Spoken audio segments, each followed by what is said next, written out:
বাংলাদেশ টেলিভিশনের নিয়মিত আয়োজন নিপীড়নের স্মৃতি অনুষ্ঠানে আপনাদের সবাইকে স্বাগত জানাচ্ছি। আপনাদের সঙ্গে আছি আমি সাইদ খান।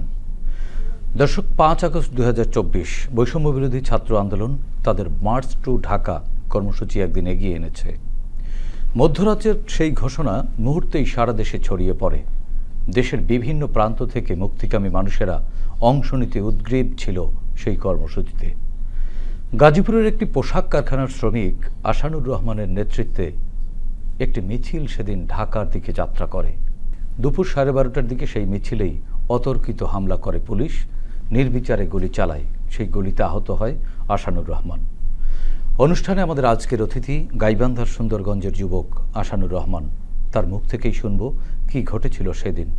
আশানুর, অনুষ্ঠানে আপনাকে স্বাগত জানাচ্ছি। দর্শক, এছাড়াও স্টুডিওতে আরেকজন অতিথি রয়েছেন। আমাদের সঙ্গে উপস্থিত রয়েছেন সুপ্রিম কোর্টের বিশিষ্ট আইনজীবী অ্যাডভোকেট গাজী তৌহিদুল ইসলাম। তৌহিদুল ইসলাম, আপনাকেও স্বাগত জানাচ্ছি আজকের অনুষ্ঠানে। প্রিয় দর্শক, মূল আলোচনায় যাওয়ার আগে আমরা আওয়ামী নিপীড়নের শিকার পোশাক কর্মী আশানুরের উপর নির্মিত ছোট্ট একটি প্রতিবেদন দেখে নেব।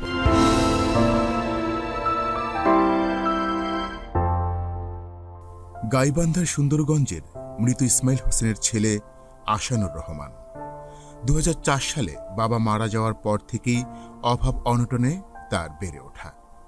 জটিনি প্রাতিষ্ঠানিক তেমন লেখাপড়াও। গাজীপুরের একটি পোশাক কারখানায় কাজ করে ছোট 2 ভাই বোন, মা, স্ত্রী ও শিশু সন্তানকে নিয়ে কোনো রকম দিন কাটছিল। এর মধ্যেই চলে এলো 24-এর গণ আন্দোলন। শিক্ষার্থীদের সেই আন্দোলনের একজন কট্টর সমর্থক ছিলেন তিনি। 5 আগস্ট 2024 সোমবার মার্চ টু ঢাকা কর্মসূচির ডাক দিয়েছে ছাত্ররা। সেদিন সেই কর্মসূচি বাস্তবায়ন করতে ফ্যাক্টরিতেও যায়নি আশানুর। সকাল থেকে অপেক্ষায় ছিলেন কোথাও থেকে কোনো মিছিল আসে কিনা, এভাবে সময় গড়ায়। কিন্তু রাস্তায় তেমন কোনো জটলা চোখে পড়ে না। এক সময় নিজেই কয়েকজনকে একত্রিত করে মিছিল শুরু করেন। মুহূর্তেই পেছনে যোগ দিতে থাকে মুক্তিকামী মানুষ। সাহসের ফুলকি ছোটে আশানুরের স্লোগানে। নগরীর বাসন থানার কাছে মিছিলটি এগিয়ে গেলে ব্যারিকেড দেয় পুলিশ। সেখান থেকে কয়েকজনকে আলোচনার জন্য ডাকে তারা। আশানুর সহ কয়েকজন এগিয়ে যান সামনে।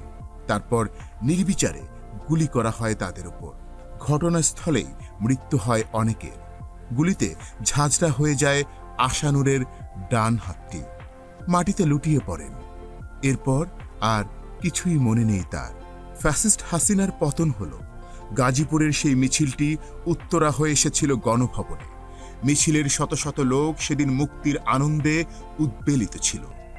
কিন্তু তখনও যন্ত্রণাকাতর আশানুরকে নিয়ে কেউ কেউ ঘুরছিল হাসপাতাল থেকে হাসপাতালে। এখন তার ডান হাতটি প্রায় অকেজো।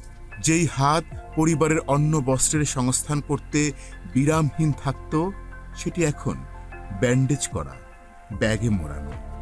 তবে এতেও আশানুরের কোনো দুঃখ বোধ নেই। তার সান্ত্বনা, তার নেতৃত্বেই একটি মিছিল সেদিন প্রথম নেমেছিল গাজীপুরের রাজপথে। তাই সেও এই সফল বিপ্লবের একজন গর্বিত অংশীদার। প্রতিবেদনটি দেখলাম, এবার শুনবো তার সঙ্গে ঘটে যাওয়া নিপীড়নের সেই সব ঘটনা। আশানুর, 5 আগস্ট ওই দিন সোমবার ছিল। কি ঘটেছিল আপনার সাথে? আপনারা কোথা থেকে মিছিলটি নিয়ে রওনা হয়েছিলেন? এবং আপনি একজন শ্রমিক, আপনার পরিবার পরিজনদেরকে নিয়ে কাজ না করলে তো খাবার বা পরিবার পরিচালনায় বা সংসার পরিচালনায় সমস্যা হতো। একদিন কাজ না করলেই তো আপনার অনেক ধরনের চ্যালেঞ্জের মুখে পড়তে হয়। কেন সেদিন মিছিলে গিয়েছিলেন? কোথা থেকে রওনা করেছিলেন? কতজনকে নিয়ে রওনা করেছিলেন? যাদেরকে নিয়ে রওনা করেছিলেন তাদেরকে কি বলেছিলেন এবং কি হয়েছিল আপনার সাথে? যখন লং মার্চ টু ঢাকা আমি নিউজটা পেলাম, যেহেতু আমি চাকরি করি, আমি ওইভাবে নিউজ দেখি না। আমি নিউজটা পাওয়ার পরে যখন শুনলাম যে, যেমন আগেই শুনছি যে আবু সাইদ ভাই মারা গেছে, এরকম আরও অনেক ভাই, স্টুডেন্ট, আপনার কলেজ ছাত্র ছাত্রী, এই ফেসিবাদের যে আক্রমণে কত শিকার আপনারা দেখেন। তারপরে আমরা সিদ্ধান্ত নিলাম, আমি যখন গাড়িমঞ্চে চাকরি করি, যে যখন লং মার্চ টু ঢাকা সিদ্ধান্ত যখন শুনলাম, সিদ্ধান্ত নিলাম। আপনি গাজীপুরের কোন জায়গার, কোন আমার গাজীপুর বাসন থানা। নাওজোর এলাকায়। আমি ওখানে একটা শিল্প কারখানায় চাকরি করি। মোটামুটি আমরা 15-20 জনের সাথে কথা বললাম, সবাই আমার সাথে একমত দিল যে হ্যাঁ, আমাদেরকে ফ্যাসিবাদের বিরুদ্ধে লড়াই করার ছাত্র জনতার যে একটা আন্দোলন, যে আমাদের লং মার্চ টু ঢাকা, আমরা সবাই গাজীপুরের নাওজোর এলাকায় একটা জায়গা আছে, ওখান থেকে আমরা মিছিল বের করব। সবাই গার্মেন্টস শ্রমিক, হয়তো বিভিন্ন গার্মেন্টসে চাকরি করি। আমি তো আসলে একটা গার্মেন্টসে চাকরি করি, বিভিন্ন গার্মেন্টসে চাকরি করছি। তো আমরা সবার সাথে মোটামুটি কথাবার্তা বললাম। ওই দিন ছিল আপনার 5 আগস্টের আপনার কারফিউ ছিল, আপনারা জানেন। আমরা বের হই, মানে ফেসিবাদের তো জানেন তখন যে দোসরের যে আপনার পুলিশ ছিল, পুলিশ বাহিনী ছিল, বিজিবি ছিল, যত বাহিনীই ছিল, আওয়ামী লীগের যে আপনার যে ছাত্রলীগ ছিল, তারা কিভাবে আমাদের উপরে আপনারা আক্রমণ করে, এটা সবাই জানা। কারণ ওই তখনকার সময় থেকে সবাই জানে যে আমাদের উপরে কিভাবে আক্রমণ করছে। তো আমরা দেখি বিভিন্ন পয়েন্টে পয়েন্টে ফেসিবাদের যে আপনার যে আওয়ামী লীগের পুলিশ বাহিনী এবং আওয়ামী লীগের যারা ছাত্রলীগ যুবলীগের লোকজন প্রত্যেকটা পয়েন্টে পয়েন্টে তারা দাঁড়ানো ছিল। আমরা তখন আসলে মানে মিছিলে যে বের করবো সংখ্যায় একেবারে কম, 15 জন। কি করব, পুলিশ দাঁড়ানো, কারফিউ চলতেছে, দুশ্চিন্তা। তো আমি তখন কি করলাম, আমরা যখন চিন্তা করলাম বের হব কি না, আমি বাসায় তখন মিনিমাম আপনার সময় আনুমানিক 11:30 আমার, সকাল 11:30। তো আমরা নিউজ দেখতেছি, নিউজ দেখতে দেখতে কিন্তু আমি সবার সাথে ফোনে যোগাযোগ করতেছি। আপনারা জানেন 11:30 বাজে আমার আম্মাকে আমি বললাম লাস্ট যে মা আমি যাচ্ছি। আমি যখন বললাম যে মা আমি যাচ্ছি, আমার মা আমাকে বলে যে আমাকে তুই কই যাস, তোর তো বাবাও নাই, তোর বড় ভাইও নেই, যেভাবে ফেসিবাদের পুলিশ আক্রমণ চালাচ্ছে তুই কই যাবি, তোকে তো গুলি করবে ডাইরেক্ট, যেভাবে গুলি করতেছে, সরাসরি পুলিশে গুলি করতেছে, আমরা কিভাবে আমরা একটু দেখে তোকে যাইতে দিই। আমি আমার মাকে বললাম যে মা আমার জন্য দোয়া করো, বাবা মারা গেছে, হয়তো বা আমি আছি, আল্লাহ আমাকে বাঁচায় রাখছিল, হয়তো আমি মারা যাব ফেসিবাদের গুলিতে, আমার নেক্সটে আল্লাহ আপনাকে দেখবে, আমার জন্য দোয়া করেন, যদি বেঁচে থেকে কথা হবে, দেশ স্বাধীন করে আমরা আসবো। তো আমি মিছিল বের করছি, আমি সবার সাথে যোগাযোগ করে আমাদের যে নাওজোর যে আমাদের এলাকা আছে, আমি নাওজোর এলাকায় গেলাম, ওদেরকে ফোন দিলাম। আমরা 15-20 জন, প্রায় আনুমানিক 17-18 জন হবে, মিছিল আমরা বের করলাম। মিছিল যখন আমরা বের করছি তখন ফেসিবাদের ওই আমরা যে পয়েন্ট থেকে বের করছি একদম ফাঁকা পয়েন্ট। তো ফাঁকা পয়েন্ট থেকে আমরা বুঝতে পারি যখন ফাঁকা পয়েন্টে আমরা কখনো ভাবতে পারিনি যখন আমরা 15 জন যে মিছিল যে বের করব, আমাদের এখানে শত শত জনগণ আমাদের ফেসিবাদের বিরুদ্ধে আমাদের সাথে মিছিলে অ্যাক্টিভ হবে। যখন আমরা মিছিল নিয়ে, আমি নাওজোর এলাকা থেকে মিছিল বের করি, মিছিল নিয়ে যখন সামনের দিকে এগোচ্ছি, এগোতে আমার ওখানে একটা বাসন থানা নামে জায়গা আছে, জানেন বাসন থানার সামনে আপনার যে আওয়ামী লীগের যে আপনার ছাত্রলীগের যে দাঁড় ছিল, দালাল ছিল, তারা আমাদেরকে প্রথমে দমন করার জন্য অনেকবার চেষ্টা করে, আক্রমণ করে। কি দিয়ে আক্রমণ করেছিল তাদের হাতে লাঠি ছিল, হেলমেট পরা ছিল। তারপরে যখন আমরা সামনে দিকে যতই আগে, পরবর্তীতে আমাদেরকে টিয়ারশেল মারে ফেসিবাদের যে আপনারা জানেন, ফেসিবাদের যে পুলিশ বাহিনী, শত শত পুলিশ বাহিনী আপনার গলিতে, ছাদে, মানে ওই যে বাসন থানা নামে যে একটা জায়গা আছে, পুরো এলাকা ঘেরাও করে নিয়েছে তারা আমাদেরকে অনেকভাবে আক্রমণ করার চেষ্টা করে বাসন থানার পুলিশ। তো আপনারা জানেন যে যখন ওনারা প্রথমে টিয়ারশেল মারে, এত টিয়ারশেলের এত আপনাদের ছিল, অনেক দূর থেকে সেই টিয়ারশেলের কারণে মানুষ মানে চোখ একদম এত পরিমাণে জ্বলতেছে, কেউ আমাদের ওখানে টিয়ারশেলের কারণে অনেকে ভাই আহত হয়েছে। কিন্তু আমরা তাকে বলি যে আপনারা কি তাহলে চিকিৎসার ব্যবস্থা করি, কিন্তু না, তারা চিকিৎসা নেবে না, যে ফেসিবাদ আমার তো এখানে জীবন, যদি কিনা আমাদের জীবন যায়, কিন্তু আমরা ফেসিবাদে না সরে আমরা যাব না। আমরা এইভাবে আজ সবার সাথে যখন কথাবার্তা বলতেছি, কথাবার্তা বলতে বলতে প্রায় আমরা বাসন থানার একটা জায়গা আছে, প্রায় আমরা ওই থানার সামনে পর্যন্ত মিছিল নিয়ে যাই। আমাদেরকে তখন থানার চারিদিক দিয়ে আমাদেরকে ঘেরাও করে ফেলে। আপনারা এটাও জানেন ফেসিবাদের শুধু খালি ঘেরাও না, যখন আমাদের মিছিল নিয়ে আমরা যাচ্ছি, আমাদেরকে পুলিশ বিশেষ করে আমাকে প্লাস আমরা যারা সামনে ছিলাম আমাদেরকে ডেকে নেয়, ডেকে নিয়ে আমাদেরকে বলে তোমরা কি তোমাদের কি জীবনের কোনো মায়া নাই, আমাদের পারমিট আছে, আমাদের পারমিশন আছে, যে আমরা কিন্তু আপনারা তো জানেন যে আজকে কারফিউ চলতেছে, কারফিউতে লোক রাস্তায় দেখলে কি হয়, আমরা ডাইরেক্ট আমরা গুলি করব।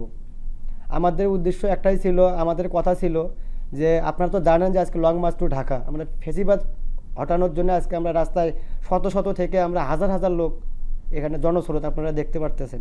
আপনারা আমাদেরকে ছেড়ে দেওয়ার ব্যবস্থা করেন, আপনারা আমাদের তো আইনের লোক, আপনারা পুলিশ প্রশাসন, আপনারা আমাদের তো জনগণের আমরা তো স্বাধীনভাবে আমরা এখানে কথা বলতে চাই, আমরা তো এখানে ভাঙচুর করতেছি না।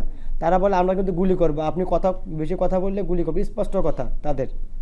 তো এটা যিনি বলেছিলেন তাকে কি চিনতে পেরেছিলেন? তাকে চিনতে পারিনি, কেননা তখন আপনারা জানেন যে তারা কিন্তু ব্যাচ পড়া ছিল না। আমরা যদি আইডেন্টিফাই যে করবো বা আমরা তাকে চিনে যে রাখবো বা ছবি উঠাবো এরকম ছিল না। তারা সুতরাং একটা হেলমেট পরানো ছিল, আপনার পোশাকের যে আপনার যে বডির উপরে যে আপনার একটা তাদের একটা যে ইয়ে পরে, হ্যাঁ ওই শুধু ওঠে পড়ার তাদের কোনো ইয়ে ছিল না। তো আমরা চিন্তা করতেছি আমরা আবারও পিছনে মানে ব্যাক করব না, কিন্তু বাধ্যতামূলক আমাদেরকে পিছিয়ে ওখানে আমরা যেখানে দাঁড়ানো ছিলাম ওই জায়গাতে আমরা দাঁড়াই। তারা হ্যান্ডব্যাগ দিয়ে বারবার বলতেছে এবং আমাদেরকে টিয়ারশেল মারতেছে, কিন্তু আমরা যাচ্ছি না, আমরা ওখানে অনেকে আহত হচ্ছি। তারপর আপনারা জানেন যে পুলিশের ওখান থেকে আমরা ওখানে ওই জায়গায় থাকতে ওনারা ফোনে কথা বলতেছে, বিভিন্ন জায়গায় কথা বলতেছে, কিন্তু আমরা যতক্ষণ ওই জায়গায় দাঁড়ানো ছিলাম ততক্ষণে আমাদের লোক বাড়তেছে। আমরা এই স্বৈরাচার পতনের জন্য রাস্তায় নামছি, আমাদের কত ভাই এখনও গুমের শিকার, আমরা আমরা পাইতেছি না। আপনারা এটাও জানেন যে 5ই আগস্টের আগে প্রায় 17 আপনার জুলাই বা 15ই জুলাই বা এরপরে জানেন যে আমাদের অনেক আহত মানে অনেক ভাই আহত হয়েছে। আপনারা জানেন তারা কিন্তু ট্রিটমেন্টও পায় না, আমরা কিন্তু সবে জানি, মেডিকেল থেকে তাদেরকে নেয় নেই। আপনি কিভাবে হামলার মুখে পড়লেন? আচ্ছা, আমরা আপনার উপরে হ্যাঁ, কখন হামলা করলেন? আমরা গণভবনমুখে যাচ্ছিলাম, ঠিক বাসন থানা যখন গেটের সামনে মানে আমরা যখন আইছি তখন আমাকে ডেকে নিল পুলিশ, আমাকে প্লাস ওনারা বললো যে আপনারা 5-6 জন আমাদের সাথে আসেন, বিশেষ করে পুলিশের যারা মানে ঊর্ধ্বতন কর্মকর্তা তারা আমাদেরকে বললো। আমি বললাম যে আপনারা এখানে আসেন, আমরা সবার সাথে আপনারা কথা বলেন, আপনারা যা বলবেন। সে বললো না আপনারা আসেন, আমরা দেখি কি করা যায়।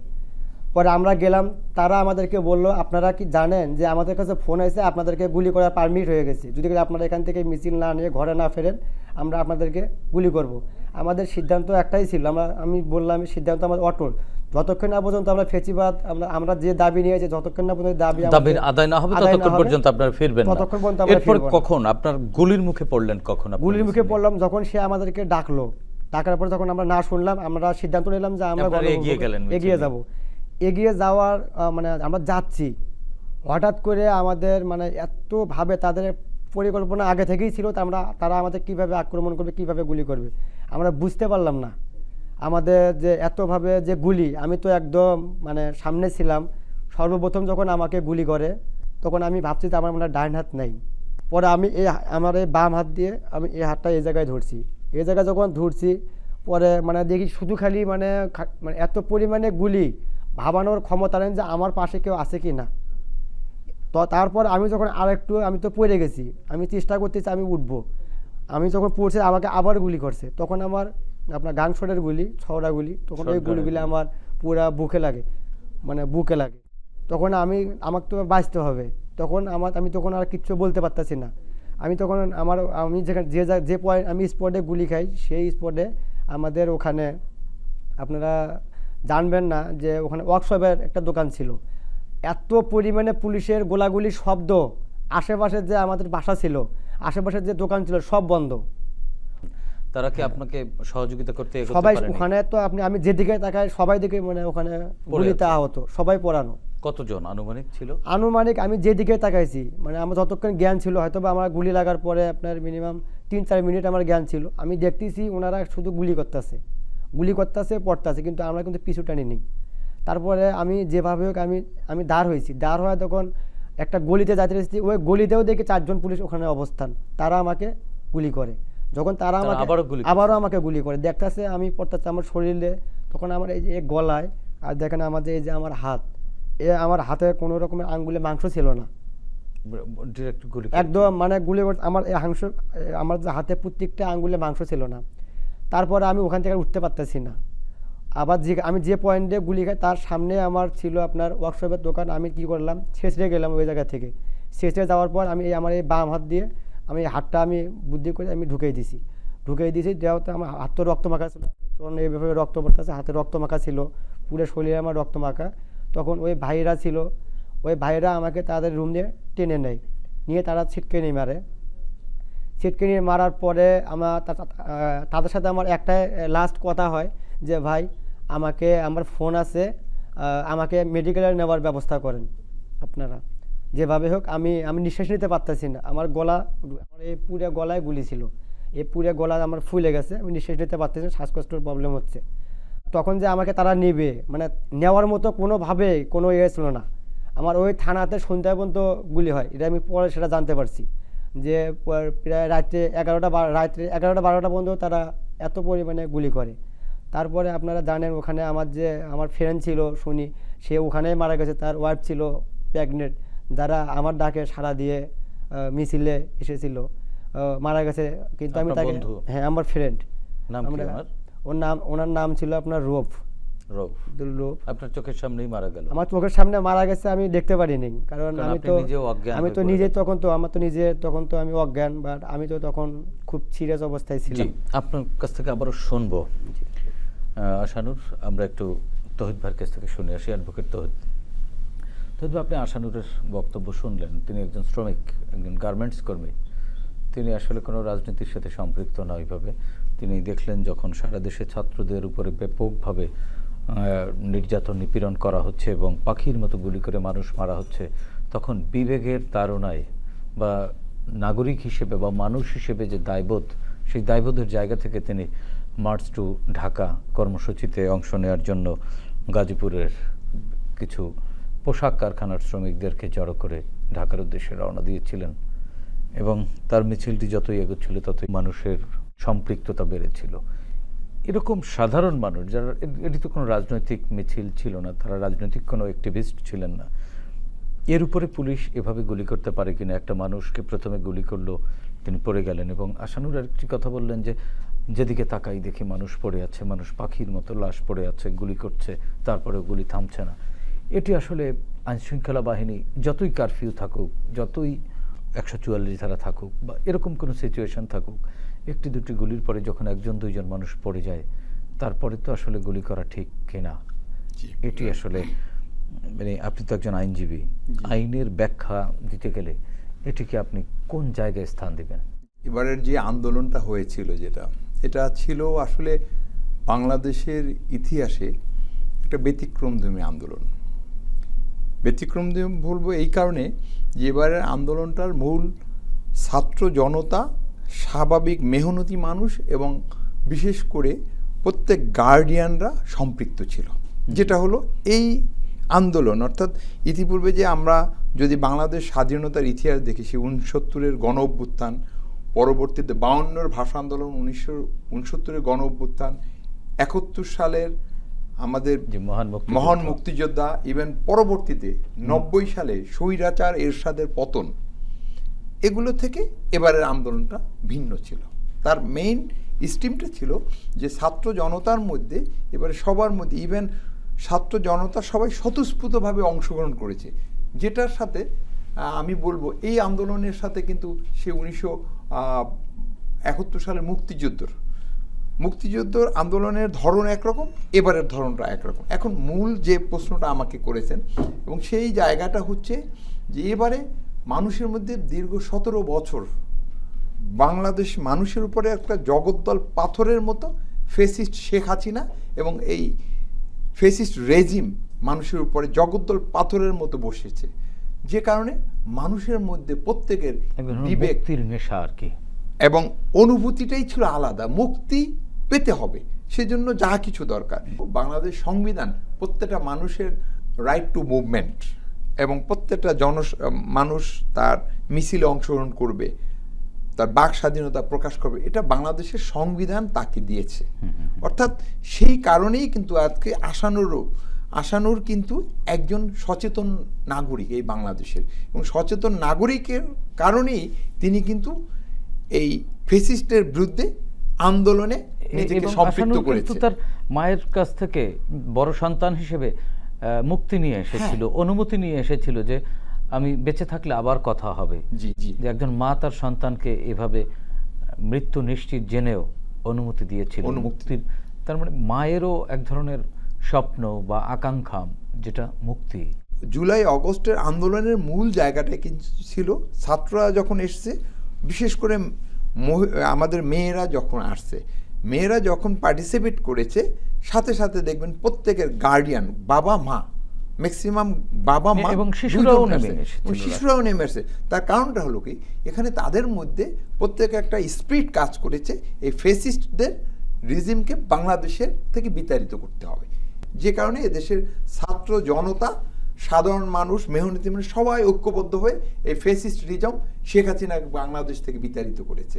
কিন্তু একটা ব্যাপার মনে রাখতে হবে, আপনার এই যে বিতাড়িত করেছে এজন্য আমাদের না, মানে আসানুরা যে মিছিলটি করেছিল, আমার যে বেসিক কোশ্চেনটি ছিল সেটি হচ্ছে যে আপনার আইনে বা মানবাধিকারের কোন জায়গায় স্থান দেবেন এই হামলাকে বা এই হামলাকে আমি বর্বরতম, পৃথিবীর ইতিহাসে জঘন্যতম এবং বর্বরতম জায়গায় স্থান দিব। তার কারণ হলো প্রত্যেকটা মানুষের যে মৌলিক অধিকার রয়েছে, যে স্পেশালি তাকে কথা বলার যে অধিকার, সেই অধিকারটাকে খর্ব করার অধিকার কারণেই, অর্থাৎ কথা বলার যে আমার এই আপনার সাথে আমি কথা বলছি, আশানুরূপ যে তার নিজের মত প্রকাশের স্বাধীনতা, সেই স্বাধীনতাকে তাকে কিন্তু সেই স্বাধীনতা দিয়েছে বাংলাদেশের সংবিধান।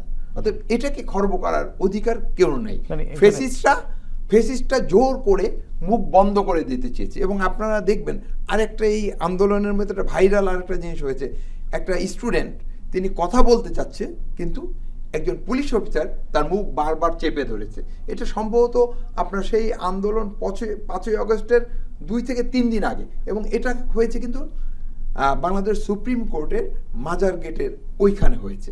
অর্থাৎ ফেসিস্টরা এবং বিশেষ করে ফেসিস্টদের প্রেতাত্মা বলবো তথাকথিত কিছু পুলিশ অফিসার এত বেশি তারা উৎসাহী ছিল যে আন্দোলনটা যে কোনো ওয়েতে দমন করবে। অর্থাৎ এগুলোর মধ্য থেকে একটা জিনিস প্রমাণিত হয়, এই সরকার, আওয়ামী লীগ তার নিজস্ব বাহিনী এবং পুলিশ বাহিনী প্রশাসনকে নিজস্ব পেটোয়া বাহিনীকে পরিণত করেছে, যে কারণে এদের মধ্যে নীতি নৈতিকতা, আইন কানুন কোনো কিছু তারা তোয়াক্কা করে। জি, গাজী তৌহিদুল ইসলাম, আপনার কাছ থেকে আবার শুনবো। আমরা একটু আসানুরের কাছ থেকে শুনে আসি। আসানুর, এরপরে আপনি গ্যারেজের মধ্যে স্থান নিলেন, আশ্রয় নিলেন, সেখানে কতক্ষণ ছিলেন? সেখান থেকে হসপিটালে কিভাবে গেলেন? চিকিৎসা পেয়েছিলেন কিনা? আমি বললাম যে যখন আমি ওয়ার্কশপে সেই দোকানে, তারা আমাকে দেখে তারা একটা সময় মানে খুব ঘাবড়ায় যায়, কারণ আমার রক্ত মানে এত পরিমাণে রক্ত বের হচ্ছে গলা দিয়া, আপনার আমার এই বুক দিয়ে, আপনার হাত দিয়ে, তারা কত জায়গায় বাঁধবে। আমার শরীরে একটা গেঞ্জি ছিল, এটা কালো রঙের গেঞ্জি ছিল। যখন আমি আহত হই কালো রঙের, পরে ওনারা কী করছে, আমার গেঞ্জিটা মানে কেটে বের করছে। আমার তারা যে গলা দিয়ে আবার টান দিয়ে বের করবে, আমার এরকম পরিস্থিতিও ছিল না।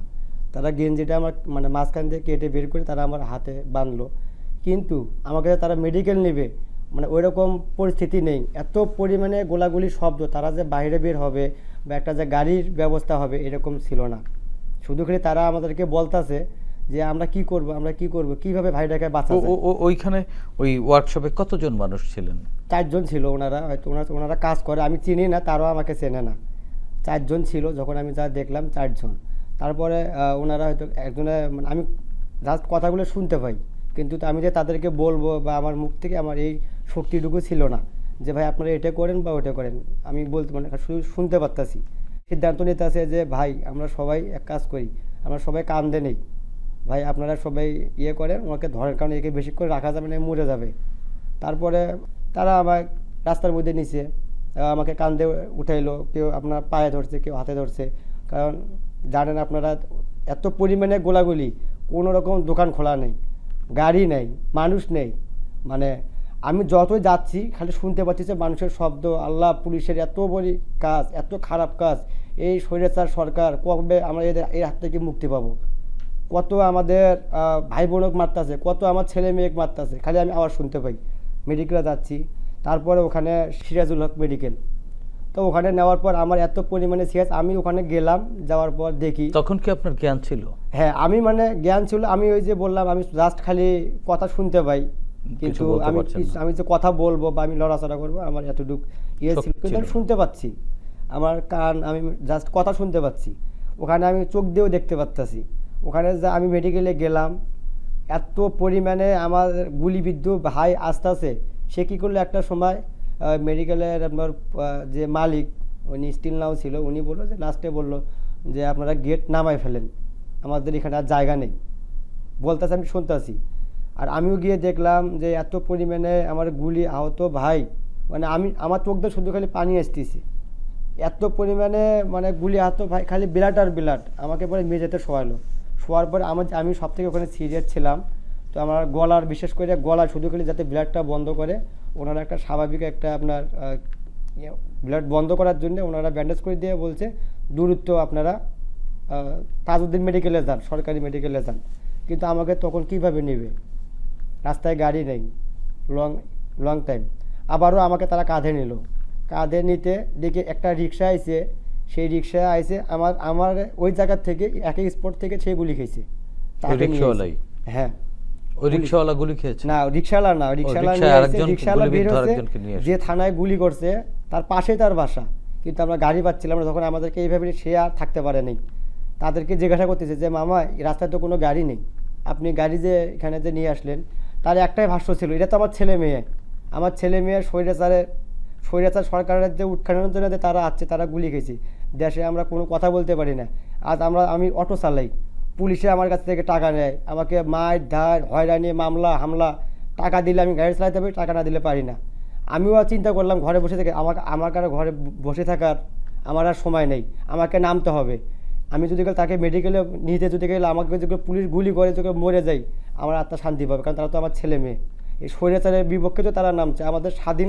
আপনার চিকিৎসার কি হলো এরপর? আমার চিকিৎসা তারপরে যখন ওখানে নামাইলো, তার ওই অটোওয়ালা আমাকে তারা উঠে নিল, বা যারা আমাকে উঠে আমি তাদেরকে চিনি না, তারা আমাকে নিল, নিয়ে শহীদ তাজউদ্দিন মেডিকেলে নিয়ে গেল। ওখানে নিয়ে যাওয়ার পর আমি তখন কয়টা বাজে? তখন আনুমানিক কয়টা বাজে আমি জানি না, হয়তো রাত হয়ে গেছে। না, রাত না, তখন মানে দিনের বেলায়। না, শুধু খালি আমি যত দূরে যাচ্ছি সামন দিয়ে এত পরিমাণে জনস্রোত, শুধু খালি আমি জানতে পারতেছি যে একটাই আওয়াজ, শুধু একটাই শব্দ, শুধু খালি মানে গাজীপুর চৌরাস্তা যখন আমি গেলাম জানতে পারলাম একটাই মিছিল। যতক্ষণ না পর্যন্ত ফেসিবাদের সরকারে আমরা শুনবো না যে সে পদত্যাগ করে আমাদের বাংলাদেশে যাতে না আসে বা তার সে পালাইছে, ততক্ষণ না পর্যন্ত আমরা এই রাস্তা ছাড়বো।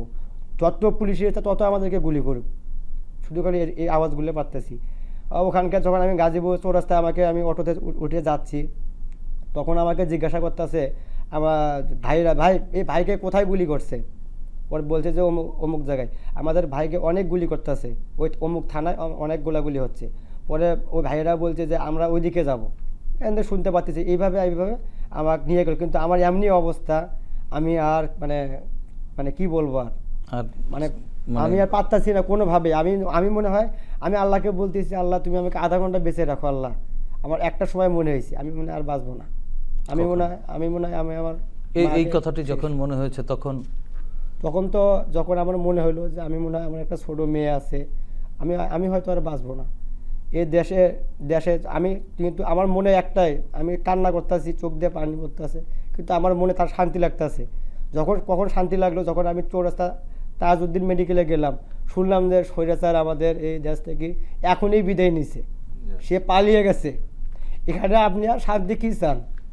একটাই শান্তি, আমি মনে হয় মরে যাচ্ছি। যখন আমরা শুনতে পারলাম যে আমাদের এই দেশ থেকে স্বৈরাচার তার একটা ব্যাগ মাত্র সে নেওয়ার সময় পায় নাই, এত পরিমাণে জনস্রোত, এর থেকে তো আর শান্তির কিছু নেই। আপনারা এর থেকে শান্তি কি চান?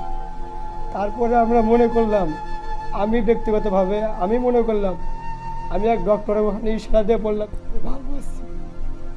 আমি ভালো আছি, আমার মনে একটা জোর।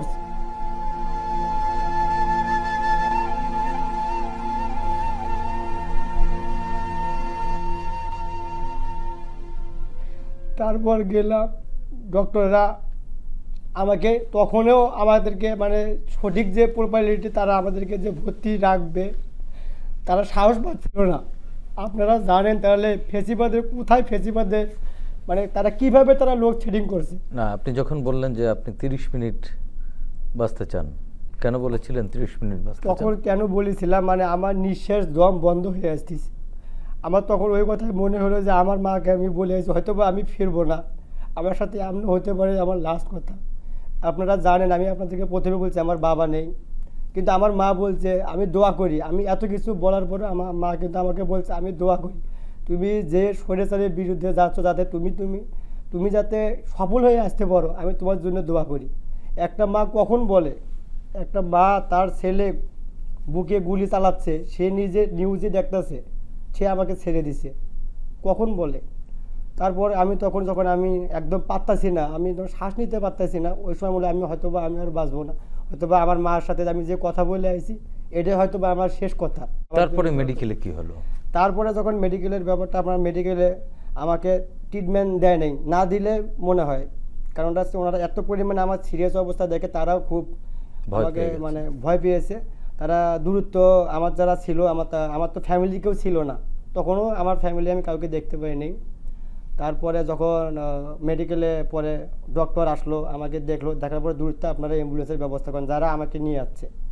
তো যখন ওরা আমাকে বের করে দিল তারা, যে মানে কিন্তু যখন আপনার কোথায় বের করে দিল?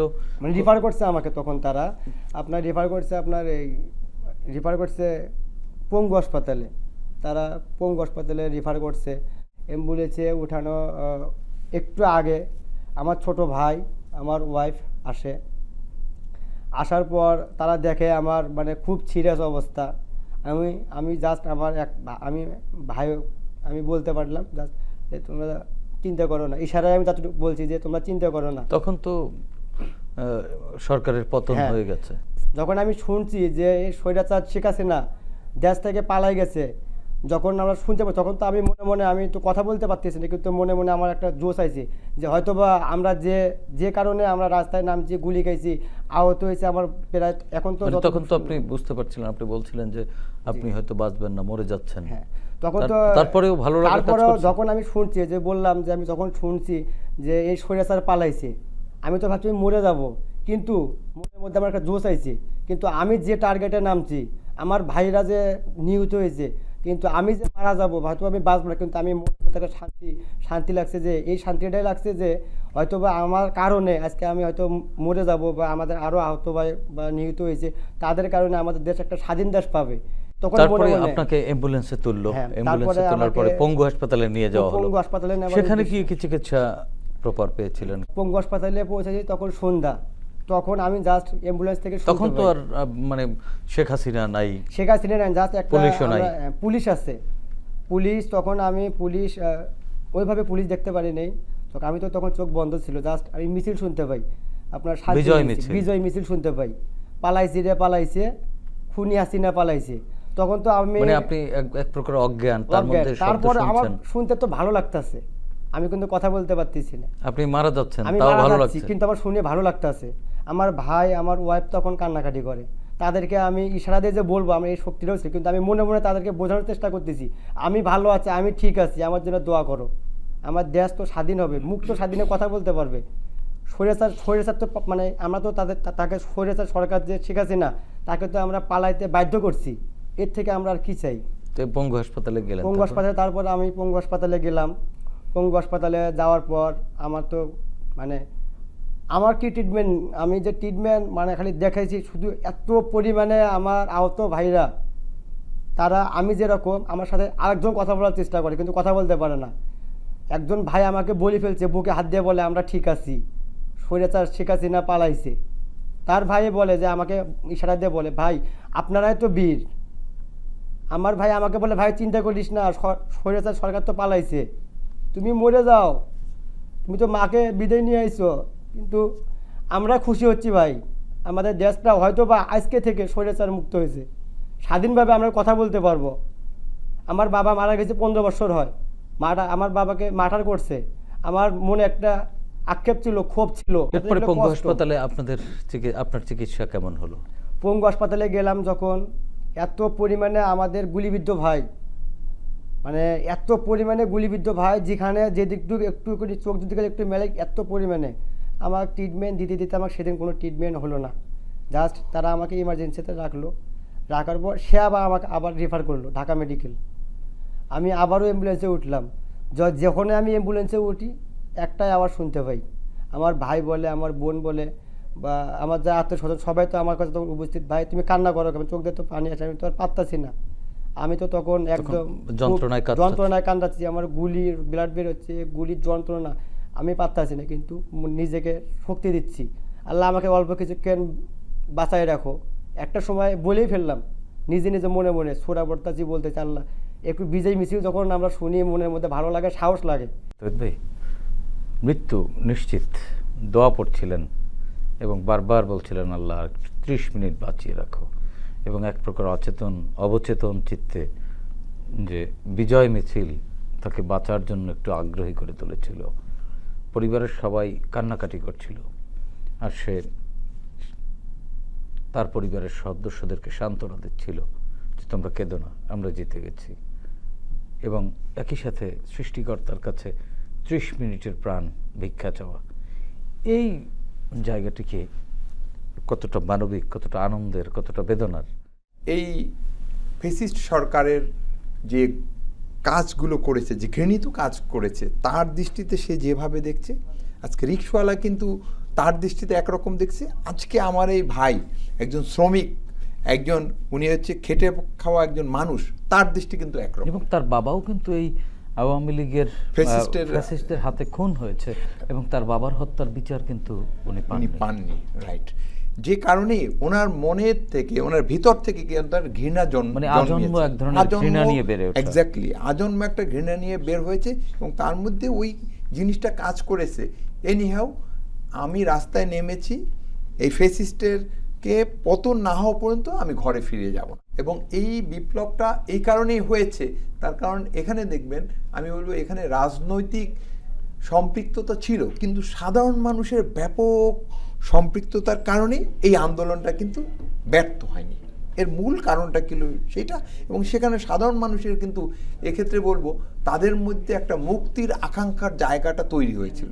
আজকে আমি এই অন্তর্বর্তীকালীন সরকারের কাছে বলবো যে এদেশের হাজার হাজার আশানুরেরা আজকের এই আন্দোলনে শরিক হয়েছে, এবং তারা প্রায় এই এবং মৃত্যুর হাত থেকে সে ফিরেছে, অনেকে ফিরতে এবং পারেনি, অনেক যারা ফিরতে পারেনি, প্রায় 3000-এর মতো লোক মৃত্যুবরণ করেছে, এবং এই আশানুরের মতো প্রায় 30,000 লোক তারা কিন্তু জীবন মৃত্যুর সন্ধিক্ষণে তারা দাঁড়িয়ে আছে।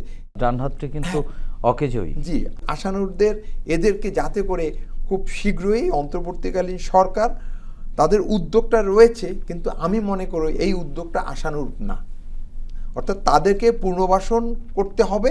বিপ্লবের যে ক্ষত, এই ক্ষত যেন তাদের স্বাভাবিক জীবনের প্রতিবন্ধকতার কারণ না হয়, সেটি তো নিশ্চিত করতে হবে এই রাষ্ট্রকে। এবং এই বর্তমান যে সরকার রয়েছে, সেই সরকারকে আপনার কাছ থেকে আবারও শুনবো। গাজী তৌহিদ, আমরা একটু আশানুরের কাছ থেকে আর একটু শুনে আসি। আশানুর, এরপরে ঢাকা মেডিকেলে চিকিৎসা নিলেন দীর্ঘদিন ধরে, এখনো চিকিৎসাধীন আপনি, এখন কি অবস্থা আপনার শরীরের? আমি ঢাকা মেডিকেলে চিকিৎসা নিয়েছি।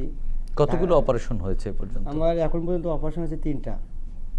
এখনো আমার এই বুকে, আমার ডান পাশের মাথায় আমার মায়ের দোয়া ছিল, আমার মা দোয়া করছে যে তুমি শরীরে মুক্ত করবা, যদি গেছো শরীরে মুক্ত করবা, যদি পারো বেঁচে থাকো হয়তো তোমার সাথে আমার দেখা হবে। দেখেন আমার এই জায়গায় এখনো একটা গুলি বেজে আছে, শুধু চোখের আড়ালে আমার একটা। আমরা কি আপনার হাতটা একটু দেখতে পারি? হ্যাঁ, আপনারা হাতটা দেখতে পারেন। এই যে আমার হাত, আমার পুরো শরীরে আমার মানে এখান থেকে পুরোটাই আমার আর কি এটা আসলে আমার এই যে হাত, আমার এই আঙ্গুল, আমার এটা ফিক্সড, এগুলো আমার নাড়াচাড়া করতে পারি না। টের পাওয়া যায়, কিন্তু আপনার এত পরিমাণে গুলি, এখানে মাংস ছিল না আঙ্গুলে, প্রত্যেকটা মাংস আমার এক জায়গা থেকে নিয়ে আরেক জায়গায় প্রত্যেকটা আঙ্গুলে লাগাই দিছে, তো মাংস ছিল না। যখন পুলিশ গুলি করে তখন তো আমাকে, যখন ওই তাজউদ্দিন মেডিকেলের কথা আপনাকে বলছিলাম, তাজউদ্দিন মেডিকেলে আমাকে আপনার পিন আছে যে, আমাকে স্টার প্লাগ মেরে রাখে, স্টার প্লাগ মেরে শুধু, তাছাড়া আমার আঙ্গুল পড়ে যায়, আঙ্গুলগুলো বিচ্ছিন্ন হয়ে, হ্যাঁ বিচ্ছিন্ন হয়ে যায়, স্টার প্লাগ মেরে তারপরে আমাকে ওনারা পাঠায়। তো এই হচ্ছে অবস্থা।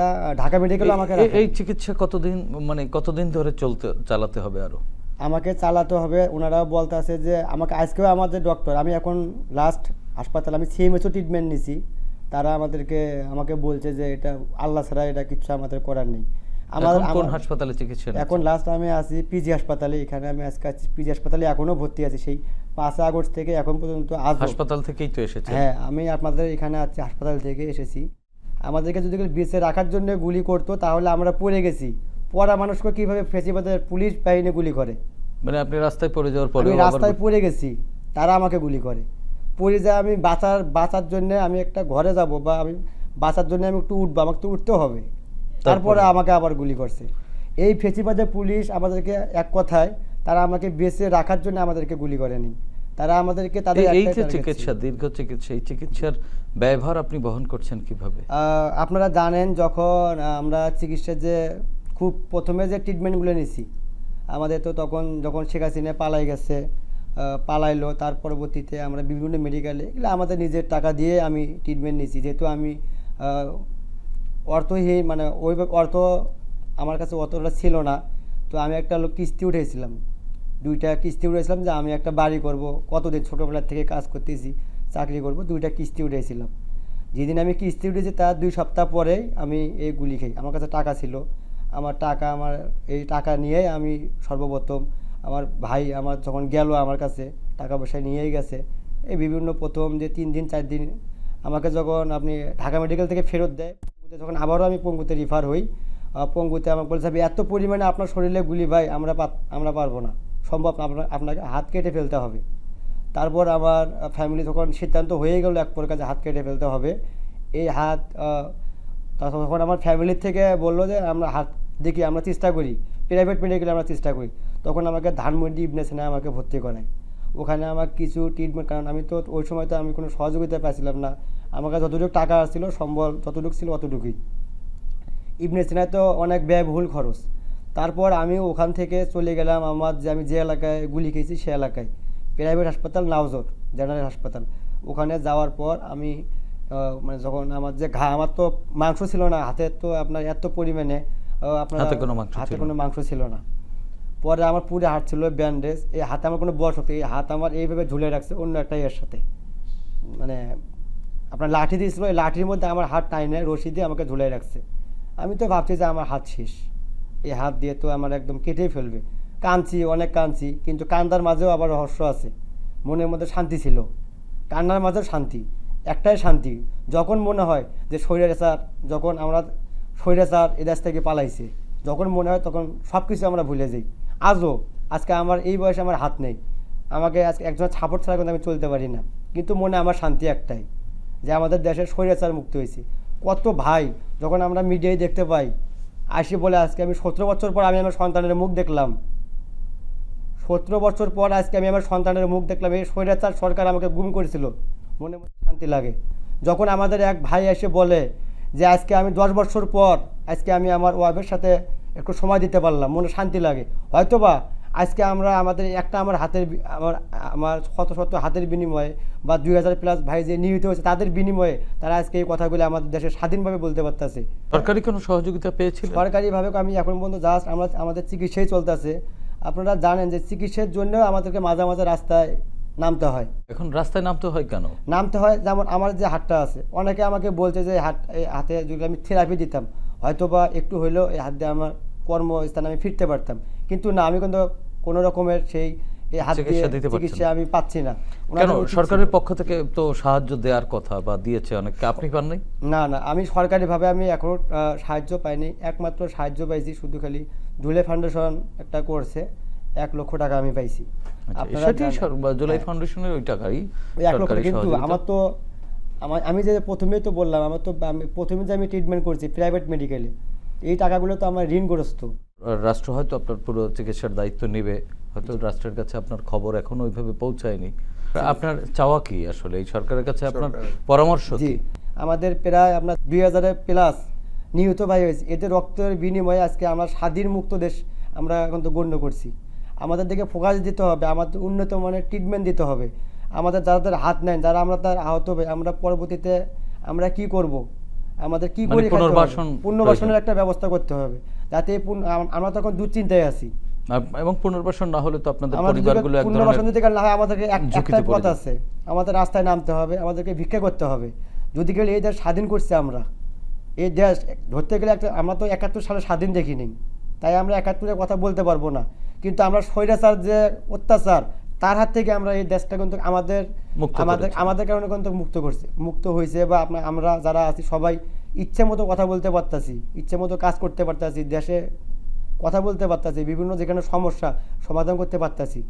আমার সরকারের কাছে মেসেজ থাকবে, একটাই মেসেজ, যে আপনারা আমাদের দিকে একটু ফোকাস দেন, যারা আমরা এখনও আহত মেডিকেল আছে তাদের সঠিক ট্রিটমেন্টের জন্য দেশের বাইরে পাঠাতে হয়, খুব দ্রুত ব্যবস্থা করেন, কারণ সময় তো খুব কম।